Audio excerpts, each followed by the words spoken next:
नमस्कार, मैं कविता रल्हन आप सभी का स्वागत करती हूँ पंजाब केसरी नवोदय टाइम्स में। और आजकल वेब सीरीज के जमाने में तरह तरह की वेब सीरीज आती रहती हैं, लेकिन जो आई थिंक सबसे ज्यादा ध्यान बटोरती हैं ऑडियंस का वो होती है क्राइम थ्रिलर। और एक ऐसी अमेजिंग क्राइम थ्रिलर रिलीज होने जा रही है 23 अप्रैल को सोनी लिव पे। और इसकी एंसेंबल कास्ट आज हमारे साथ बातचीत करने के लिए अवेलेबल है। आइए पूरी स्टार कास्ट का स्वागत करते हैं। Warm welcome everyone. Amit, Gopal Dutt, Aksha Parsani और साथ में अंशुमन पुष्कर, आप सबका स्वागत है। Thank you. अक्षा, मैंने आपका नाम ठीक से बोला ना? बढ़िया। So yeah, welcome everyone. और मैं आप सभी से ये सवाल है कि हम काठमांडू कनेक्शन क्यों देखना पसंद करेंगे? अमित, आपसे शुरू करते हैं। बहुत ही क्लीशे सा आंसर दूंगा मैं। फ्रूट ऑफ लेबर है, तो जिस भी किसान ने खेती करी है, मेहनत करी है, खून पसीना अपना बहाया है, हड्डियां तुड़वाई हैं धूप में बारिश में, और अब उसके यहाँ पे आम के फल निकल रहे हैं और सेबों के फल निकल रहे हैं, तो वो यही बोलेगा कि भाई खरीद लो। तो मैं भी यही बोलूंगा कि देख लो यार, देख लो। मतलब जैसे गोपाल भाई कहेंगे अभी 2 मिनट में, क्यों क्या जाता है तुम्हारा देखने में, कि आपकी भी तो रिस्पॉन्सिबिलिटी है कि देख लो। No, but on a serious note, it's not only a crime thriller, it's as हमारे डायरेक्टर जो है सचिन पाठक, वो थोड़े कुछ अलग सोचते हैं। तो उन्होंने एक सिंपल मर्डर भी डायरेक्ट किया था, जो कि बहुत क्वर्की और थोड़ा आउट ऑफ ऑर्डिनरी स्टोरी थी। वैसे ये भी थोड़ी आउट ऑफ ऑर्डिनरी स्टोरी है। तो क्राइम थ्रिलर तो है ही, बट कुछ 3 लोगों की कहानी है जो कि इंटरमिंगल होती है। Okay. और वो सबसे इंटरेस्टिंग पार्ट है। And one investigation leads to the other investigation and to the other investigation, जहाँ पे गोपाल का कैरेक्टर आता है। तो बहुत ही अच्छा एक मिक्स एंड मैशअप है। उसमें रोमांस भी है और क्राइम भी है और इन्वेस्टिगेशन भी है और एक पर्सनल ड्रामा भी है सब लोगों का। तो बहुत ही अच्छा सा एक मिश्रण है। गोपाल, अक्षा, अंशुमन, आप कुछ इसमें ऐड करना चाहेंगे या अमित ने कहा you totally agree with? More less same ही चीजें हैं कि हमारे आसपास कहानियां होती हैं, हम कहानियां देखते हैं और कहानियों हमें जो अलग सा कुछ देखना होता है कि पर्सपेक्टिव क्या है, हमारी आंखें क्या देखती हैं उन कहानियों के तौर पे। एक डायरेक्टर की आंख वही होती है जो दर्शकों को वो दिखाती है। तो सचिन सर इस मामले में थोड़े अलग है, जैसे अमित भैया ने बोला कि वो डेफिनेटली कुछ अलग तरीके से उन आम कहानियों को भी बहुत अलग तरीके से रिप्रेजेंट करते हैं। उस ये जो काठमांडू कनेक्शन है, इसमें कहानियां तो सब आसपास के जीवन की मिलती हैं। ये सारी चीजें कहीं से आपको कहीं से रिलेटिविटी मिलेगी इन चीजों की, लेकिन वो कहने का तरीका अलग होता है उनका। तो उस तरीके को देखने के लिए आप जरूर एक बार काठमांडू कनेक्शन देखिए। ग्रेट। अक्षा, आपका क्या रिएक्शन था जब आपने स्क्रिप्ट पढ़ी, आपको पता चला आप इस क्राइम थ्रिलर का पार्ट होने वाली हैं? What was your first reaction? First reaction तो I was really happy because पहले तो प्रोडक्शन बहुत ही ज्यादा अच्छा है। Jar pictures, I have heard a lot of stories about them and I've seen their work, I've seen their previous work, so I was really excited and Sachin Pathak के साथ भी काम करने का बहुत ही ज्यादा एक्साइटमेंट था because I've seen A Simple Murder, I've seen his work, so I was very interested to work with a director like him and I'm a complete director's actors, तो मेरे लिए एक रिलेशनशिप बिल्ड करना उनके साथ was very important जो उन्होंने किया। Like he was very supportive towards my journey as Shivani. And what's most interesting about this particular series जो मुझे personally लगती है that apart from being a crime thriller apart from being a crime thriller, I think जो बहुत ही interesting चीज है इस series में that हर एक कैरेक्टर का एक इमोशनल जर्नी बहुत ही खूबसूरती से दिखाया गया है। And I think that is something जो हम क्राइम थ्रिलर्स देखते हैं, you are only focusing on one particular thing and you are only मतलब वो थ्रिल वो सब चल रहा है, but somewhere the emotion, somewhere the journeys of the characters kind of gets lost. So I think ये series में हमें वो explore करने को मिला, and I think as actors we are very lucky to be a part of this series because as I said एक emotional journey form करना हर एक character के लिए that was amazing because बहुत सारी चीजें explore करने को मिली, and you know you had to really dig deep within to find the characters. So I think that was very interesting. Gopal, आप हमें थोड़ा सा बिहाइंड द सीन्स लेके जाइए, कोई एनी फनी या कोई ऐसा मेमोरेबल इंसिडेंट जो आप हम सबके साथ शेयर करना चाहेंगे, कुछ हुआ शूटिंग के दौरान?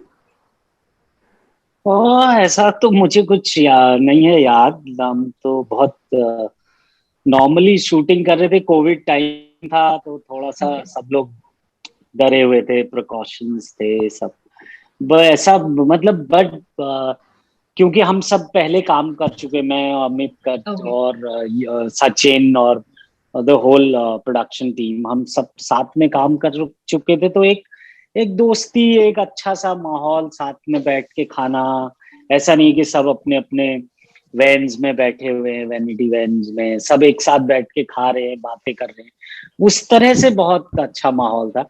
बट जैसा आप सोच रहे हैं, मेरे पास ऐसा कोई इंसिडेंट है नहीं।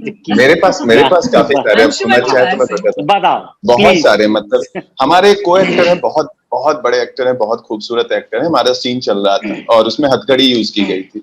तो ऐसा हुआ कि हथकड़ी लगाई गई और वो हथकड़ी खुल नहीं रही थी, और वो को एक्टर जो हमारे, वो पूरे सीन के दौरान और उसके बाद के आधे घंटे तक उस हथकड़ी के साथ झगड़ा कर रहे थे। सीन अलग हो चुका था, उसके बाद वो हाथों में हथकड़ी लगाए पूरे सेट पे घूम रहे थे, कोई ऐसा चांस नहीं बना था कि वो हथकड़ी निकली।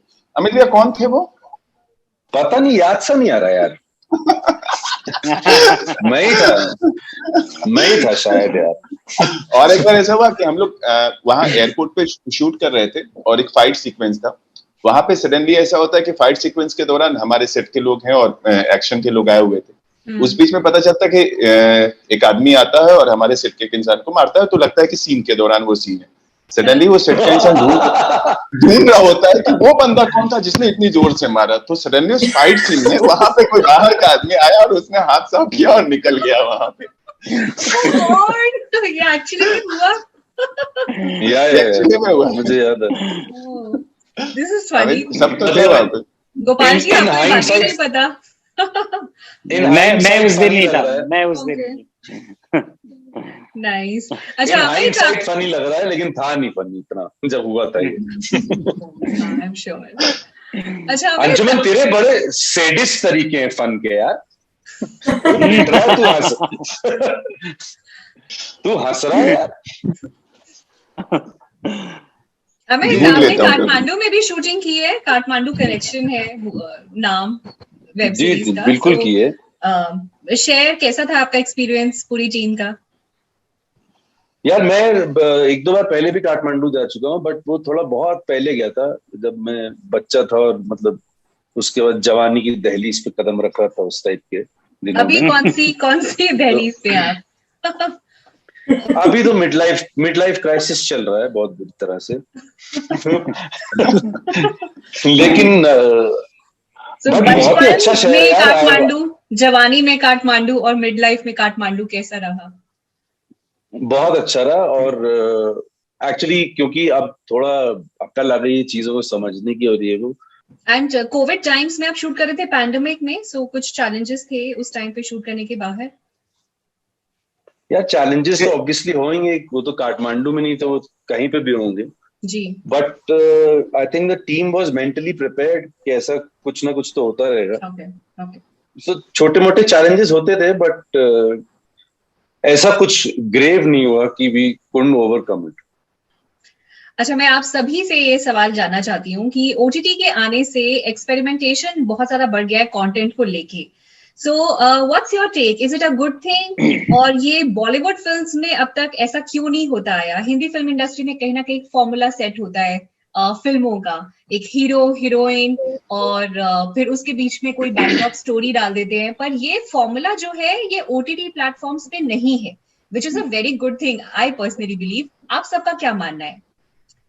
गोपाल, आप बताना चाहेंगे? गोपाल जी, मुझे लगता है बहुत ही इंटरेस्टिंग है स्पेस, क्योंकि फिल्म में एक लिमिटेशन होता है आपके पास टाइम का कि आपको 1 घंटे 1.5 घंटे मैक्सिमम 2 घंटे के अंदर कहानी कहनी है। इसमें आप बहुत कुछ एक्सप्लोर कर सकते हैं, बहुत सारे ट्रैक्स, बहुत सारे सब प्लॉट्स, बहुत सारी जो पैरेलल स्टोरीज हैं उसको आप एक्सप्लोर कर सकते हैं। और कोई लिमिटेशन नहीं है, मतलब आप चाहे 6 एपिसोड बनाए, 8 एपिसोड बनाए, 10 एपिसोड बनाए, जो कहानी की डिमांड है उसके हिसाब से आप अपना कंटेंट की लेंथ तय कर सकते हैं। तो और बहुत एक्सपेरिमेंट के लिए स्पेस है, क्योंकि audience is also accepting the experiments. तो लोगों को भी नए नए subject, new ideas, new words. अभी जो जैसे स्कैम सोनी लिव में इतना बड़ा हिट हो गया, मतलब इतना वो मतलब अगर आप उसको पढ़ने जाओगे तो इतना मार्केट और सेंसेक्स और इतना इक्विटी, जो डिफिकल्ट सब टर्म्स हैं और जो डिफिकल्ट वर्ड है, जो जिसको नहीं पता फाइनेंशियल वर्ल्ड, उसके लिए बहुत डिफिकल्ट। बट वो कहानी भी, क्योंकि वो कहानी इतने अच्छे से कही गई, तो वो कहानी भी लोगों ने बहुत ही अप्रिशिएट की है। तो ऐसी बहुत सारी कहानियां, बहुत सारे वर्ल्ड, कैरेक्टर, लोग रेडी हैं टू कंज्यूम। तो I think it's a great space. जी, Aksha, you want to add something on that? See, very honestly, मुझे ऐसा लगता है कि पहले के जमाने में because OTT नहीं था, films and cinema was almost like an escape for people from reality. And वो देखने में मजा आता था, हमको भी मजा आता था, you know, watching larger than life, yeah, everything, it was great. But OTT से क्या हो गया है, exposure बहुत बढ़ गया in terms of audience के लिए। जब आप फिल्में देखते हैं, सीरीज देखते हैं from all over the world, आप जब तक दाल चावल ही खाते रहेंगे आपको दूसरी चीजों का स्वाद पता ही नहीं चलेगा। But the minute you start eating things from, you develop a taste for different things. So I think OTT के आने से वही हुआ है दैट आपको डिफरेंट कंट्रीज और डिफरेंट सिनेमा और डिफरेंट लैंग्वेजेस, आपको उसकी चटक लग गई है, तो आपको अभी और आपको कंटेंट चाहिए। And I think now it's no more an escape. I think it's going closer to reality. I think what they are showing on OTT is something that is closest to reality. हम grey areas explore कर रहे हैं, हम बहुत सारी ऐसी चीजें explore कर रहे हैं। And also I think censorship एक बहुत बड़ा factor है, because censorship ना होने की वजह से आप creatively, आप writers को freedom है, आप actors को freedom है। तो आई थिंक बहुत सारी चीजें हैं जो आप एक्सप्लोर कर सकते हैं OTT पर, जो फिल्मों में शायद लिमिटेड है, टाइम रिस्ट्रिक्शंस है। तो I think it's a great wave that's come in. OTT has got a great wave for creative minds, whether it's writers, directors, cinematographers, actors, हर चीज। I think it's only booming. And I think Amit sir had made a very nice point about this, that ये एक बहुत ही healthy competition हो जाएगा for films. Because कोई अगर पैसे खर्च करके थिएटर में जाना चाहता है तो he wants to watch something good. तो I think फिल्मों के लिए बहुत ही अच्छा हेल्दी कंपटीशन हो जाएगा। So I think it's great. Yeah, I think you said it very nicely. Anshuman, आप कुछ इसमें ऐड करना चाहते हैं? सेम ही बात है।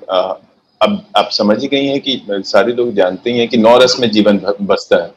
अब वो 9 रस हर एक स्तर पे बदलता रहता है, लाइफस्टाइल पे और सारी चीजों पे बदलता रहता है। पहले जिस तरीके से फिल्में बन रही थी, कुछ खास तबके को ही थोप दिया गया था और उसको एक्सेप्ट करने की हमारे ऊपर भी थी कि अब चूंकि हम जा रहे हैं, पैसे खर्च कर रहे हैं, तो आप हमारे दादाजी जो फिल्म देख रहे हैं और हम बच्चे हैं और फिर भी हमें वही फिल्म देखनी पड़े, तो पर्सनल स्पेस अब बढ़ गया है।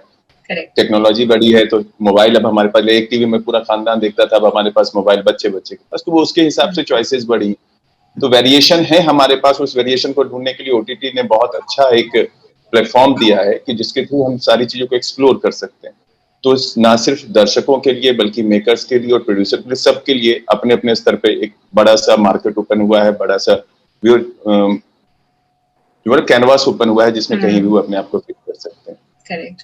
अमित, अभी अक्षा ने सेंसरशिप की बात करी, मैं आपसे जानना चाहती हूँ, OTT पे कहीं ना कहीं बहुत ज्यादा लिबर्टी है, you know, there's a lot more freedom than movies. You think इस तरह की फ्रीडम कई बार मिसयूज भी की जाती है, so सेंसरशिप होनी चाहिए डिजिटल प्लेटफॉर्म पे, आपको लगता है?